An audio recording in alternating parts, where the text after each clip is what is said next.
আসসালামু আলাইকুম দর্শক, আশা করি সবাই ভালো আছেন। আমিও আপনাদের দয় অনেক অনেক ভালো আছি। তো আজকে কিন্তু নতুন একটা রেসিপি নিয়ে চলে এসেছি। আর আজকে রেসিপি দেখতেই পাচ্ছেন কলমি শাক।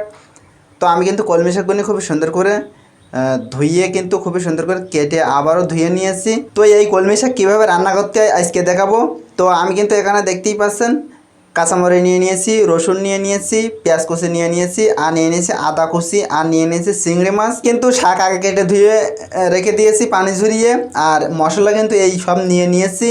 আর এখন আমি রান্নাটা শুরু করব। তো চলেন। তো চলে এলাম চুলায়, আর দিয়ে দিছি রেগুলার সয়াবিন তেল। আর এখন দিয়ে দেবো পেঁয়াজ কুচি।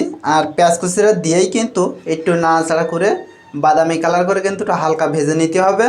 আর এখন দিয়ে দেবো এতে চিংড়ি মাছ। আগে থেকে কিন্তু চিংড়ি মাছটা দিয়ে নিতে হবে, কারণ চিংড়ি মাছ পরে দিলে মজার হবে না। তো চিংড়ি মাছটা আমি এই পেঁয়াজের সাথে দিয়েই কিন্তু পেঁয়াজ যেরকমভাবে ভেজে নেব, চিংড়ি মাছটাও এরকম ভেজে নিলে অনেক মজার হবে এই শাকটা। আর এখন দিয়ে দেবো আদা কুচিটা। আর আদা কুচির ভিতরে যত সময় পানি থাকে তত সময় কিন্তু খুবই সুন্দর করে একটা ভেজে নেব। খুব সুন্দর করে কিন্তু হালকা হিটে চুলাটা রেখে খুব সুন্দর করে নাড়াচাড়া করে কিন্তু ভেজে নিতে হবে। আর এখন দিয়ে দেবো কাঁচামরিচ। আর কাঁচামরিচটা দিয়েই কিন্তু ওই মশলা আর মাছের মতো খুবই সুন্দর করে কিন্তু হালকা একটু নাড়াচাড়া করে ভেজে নিতে হবে। আর এখন দিয়ে দেবো রসুন বাটা। আর রসুনটা বেটে দিয়েছি, কারণ রসুনটা বেটে দিলে সবজির ভিতরে অনেক মিক্সার হয়ে যাবে আর অনেকটাই মজার হবে। তো রসুনটা কিন্তু খুবই সুন্দর করে কিন্তু পেঁয়াজের মতনই যত সময় পানি পানি মতো থাকে তত সময় কিন্তু হালকা ভেজে নেব।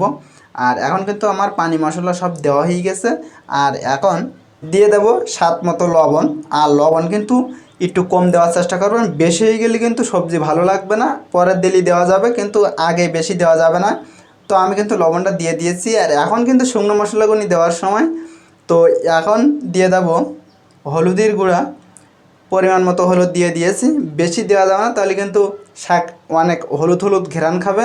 আমি মনে করি শাকে হলুদ না দেওয়াটাই ভালো, কারণ শাকে কিন্তু কোনো কালার না আইলেও চলে। তো এখন কিন্তু মশলা সব দিয়ে দিয়েছি। আর এখন আমি খুবই সুন্দর করে একটা মিক্সার দিয়ে কিন্তু অল্প কিছুক্ষণ ধরে নাড়াচাড়া করে এই মশলাগুলি খুবই সুন্দর করে হালকা একটু নর্মাল হিটে ভেজে নেব। এখানে কিন্তু সব মশলা দিয়ে দিয়েছি। তো সুন্দর করে ভেজে নিয়েছি মশলাগুলি। আর এখন আমি আগে থেকে যে কলমি শাক কেটে রেখে দিয়েছিলাম ছোটো ছোটো করে আর পানি ঝরিয়ে রেখে দিয়েছিলাম, সেগুলো কিন্তু এখন এতে অ্যাড করে দিয়েছি। আর অ্যাড করে দেওয়ার পরেই কিন্তু খুবই সুন্দর করে কিন্তু এখন এই শাকটা একটা মিক্সার দিয়ে নেওয়া লাগবে। মিক্সারটা যত ভালো হবে ততই কিন্তু মজার হবে, কারণ আজকে শাকে কিন্তু কোনো প্রকার পানি দেব না। এইভাবেই কিন্তু পানি ছাড়াই কিন্তু রান্না করে নেব। শুধুমাত্র যতটুকু তেল দিয়েছিলাম এই তেলেই কিন্তু খুবই সুন্দর করে নাড়াচাড়া করে খুবই সুন্দর করে একটা মিক্সার দিয়ে কিন্তু রান্নাটা করে নেব। তো মিক্সারটা কিন্তু খুব সুন্দর করে দিয়ে নিয়েছি। আর এখন আমি সুন্দর করে ঢেকে দিয়েছি। আর দেখতেই পাচ্ছেন কিছুক্ষণ পরে ফিরেও এসেছি। আর এখন দেখতেই পাচ্ছেন কতটা সুন্দর হয়েছে। আমি কিন্তু কোনো প্রকার পানি দেইনি। তো পানি না দিলেই কিন্তু সবজিটা অনেক মজার হয়। তো এখন দিয়ে দেবো একটু জিরা বাটা।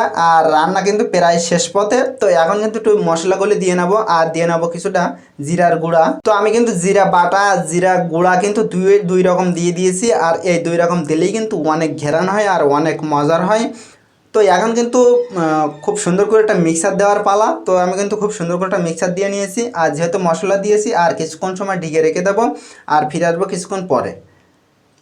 তো দেখতেই পাচ্ছেন আমি কিন্তু কিছুক্ষণ পরে ফিরে এসেছি। আর এখন আমি খুলে দেখবো কেমন হয়েছে।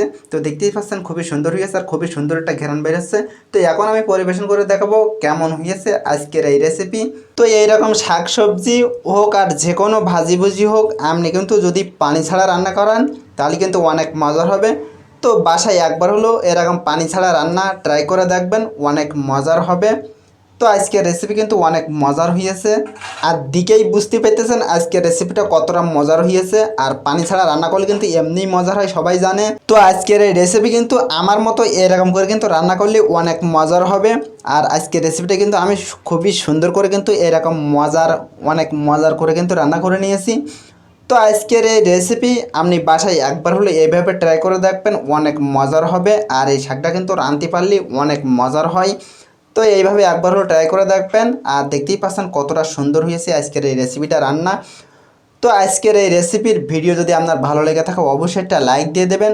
আর বেশি বেশি বন্ধুর কাছে শেয়ার করবেন। আর আপনি যদি এই চ্যানেলের নতুন দর্শক হয়ে থাকেন অবশ্যই চ্যানেলটি দয়া করে সাবস্ক্রাইব করবেন আর পাশের বেল আইকনটা প্রেস করে দেবেন, তাহলে আমার দেওয়া এরকম নিত্য নতুন রেসিপির ভিডিও সবার আগে চলে যাবে আপনার কাছে। তো আমি কিন্তু এরকম নিত্য নতুন রেসিপির ভিডিও আমার এই চ্যানেলে দিয়ে থাকি। তো আজকের রেসিপির ভিডিও এই পর্যন্ত, দেখা হবে অন্য কোনো দিন অন্য কোনো নতুন রেসিপির ভিডিও নিয়ে।